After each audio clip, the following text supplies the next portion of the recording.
몇 년 전에도 뉴스에 좀 크게 나왔던 사건인데 필리핀 연쇄 납치 사건이라고. 기억나요. 그게 기사 크게 났었어요. 예, 그게 한국인 범죄 조직들이 필리핀에 여행 온 한국인 여행자들을 납치해서 절도도 하고 살해도 하고 뭐 이런 사건이거든요. 네. 제가 이제 그 피해자분 중에 한 분을 2014년 11월 말에 가서 직접 발굴을 해왔던 적이 있었습니다. 시신 안매장 장소가 지난해 확인됐지만 아직 유족품으로 돌아오지 못하고 있습니다. 시신이 묻혀있는 지점에는 현재 콘크리트로 만든 주택이 들어섰습니다. 이 집을 허물어야 시신을 발굴할 수 있게 된 것입니다. 이 사건이 어려웠던 이유는 사건 유기 장소에 가보니 집이 새로 생긴 거예요. 거기에 예. 집을 지어놓은 거예요? 그러니까 유기를 한 장소였는데 범죄자들이 이 집을 가지고 있었고 앞마당에 묻었고 이 집을 팔았는데 이 집을 산 집주인은 여기다가 모르니까 집을 지은 거예요. 그러니까 앞마당에 집이 또 생긴 거죠. 집이 두 채가 생긴 거죠. 근데 마침 저희가 땅속을 볼 수 있는 레이더가 개발된 거예요. 그래서 그거를 가지고 다시 한번 설득을 하는 거죠. 그랬더니 집주인이 그러면은 파도 좋겠다. 그래서 이제 허락을 받고 이제 어쨌든 파기 시작하는데 한 1m쯤 땅을 팠을까 하는데 발뼈가 보이기 시작하더라고요. 예, 발뼈가 딱 보이길래 제가 발뼈다 이렇게 얘기를 했죠.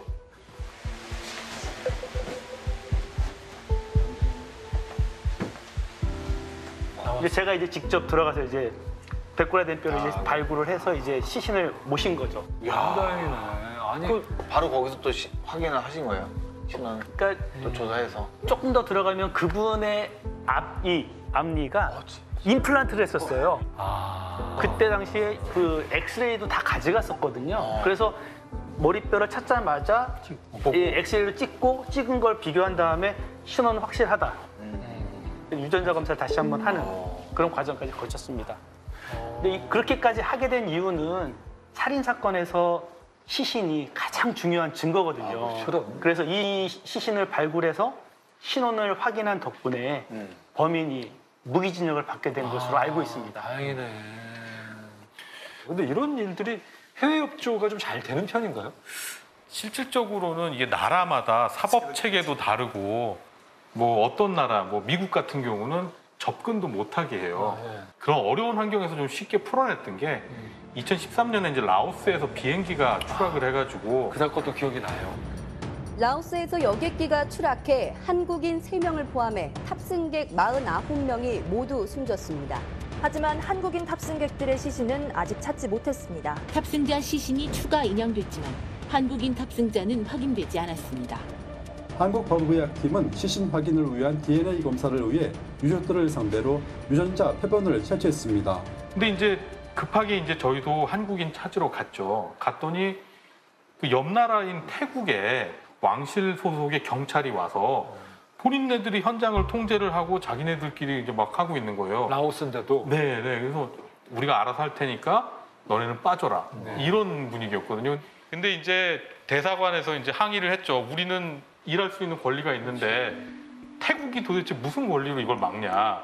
그래가지고 서로 합의를 본 게 저는 안 되고 같이 갔던 의사 선생님만 거기서 시신에 손 안 대고 그냥 관찰만 하는 걸로 그렇게 합의를 본 거죠. 그분한테 신신당부를 한 게 2가지만 확인을 해라. 상표에서 한국어가 나오면 일단 유의해서 보고 그리고 또 하나는 고급 치과 진료, 그러니까 뭐 금리라든지 임플란트라든지 이런 게 보이면은 외워가지고 좀 알려달라 그랬어요. 왜요? 그게 왜냐면은 대다수는 라오스 분이었는데 라오스는 치과 진료 수준이 굉장히 낮았고 이제 그 의사 선생님이 되게 기가 막히게 그걸 외워가지고 저한테 알려줬고 그래서 저희는 결과적으로는 3분을 다 찾는데 착수하고 48시간 정도 걸렸고요. 빨리 찾은 거죠? 예, 굉장히 걸려왔죠. 예, 그렇게 해가지고 그분들을 찾고 제일 또 인상이 깊었던 거는 이게 끝나고 나서 20대 한 초반 정도 되셨던 분인데 그분이 오셔가지고 진짜 엉엉 우시더라고요. 그래서 아버지 찾아주셔서 고맙습니다 이러는데 저도 같이 눈물이 나요. 가만히 잡고 있었어요.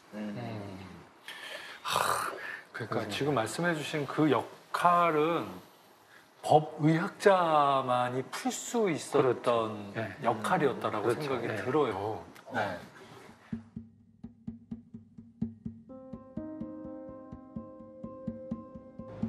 네, 그렇게 걱정들 했는데도 기어이 오늘 성수대교 붕괴 참사는 예고된 인재였습니다. 대구 지하철에서 오늘 오전 전동차에 불을 지르는 사건이 일어났습니다. 네, 지금 온 국민 할 말을 잊고 지금 이 어이없는 삼풍백화점 붕괴 사고 중계방송 지켜보고 계십니다. 현재까지 사망자는 23명 그리고 부상자는 700여 명으로 집계가 되고 있습니다. 대참사였습니다. 현재까지 확인된 사망자는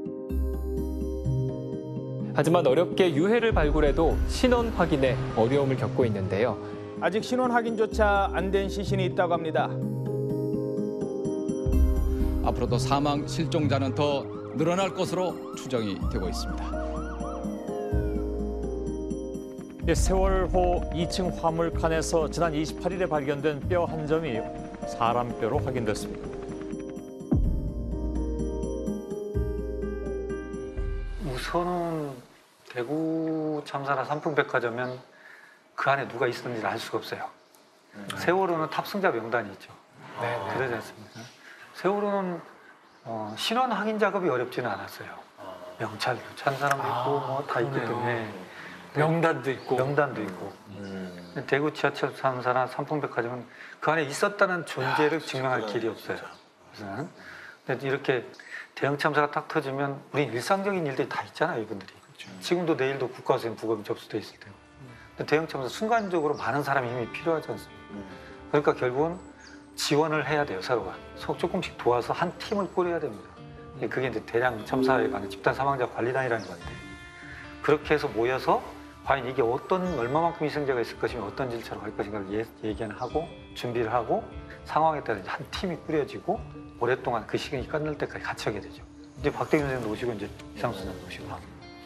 그러면 선생님 직접 가서 하신? 제가 했던 건 저는 이제 삼풍백화점 때 가서 하면서 가자마자 옷만 많이 빨았어요.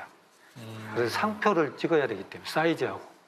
이게 대량 참사 딱 터지면 가족들한테 인터뷰를 하고 그 사람의 신체적 특징, 입었던 옷 여러 가지를 받고 치과 기록, 안면 드러내는 사진 정보집 받아놓으면 지금 발굴하지 않습니까? 박대균 선생님하고 막 찾다 보면 이상한 상표가 나오거나 그래서 매칭을 해서 타겟팅이라고 해서 이 사람이 확인됐다 해서 유전자 분석 보내죠. 삼풍백화점 때는 조금 유전자 분석이 좀 시간이 많이 걸렸었고 근데 이제 우리가 말하는 대구 지하철 참사 때 이제 집단 사망자 관리라는 게 처음 만들어지고 그다음에 이제 세월호까지 그때 이제 대구 지하철 화재 참사 때 이렇게 세 분이 참여를 같이 했죠, 같이. 이렇게 같이.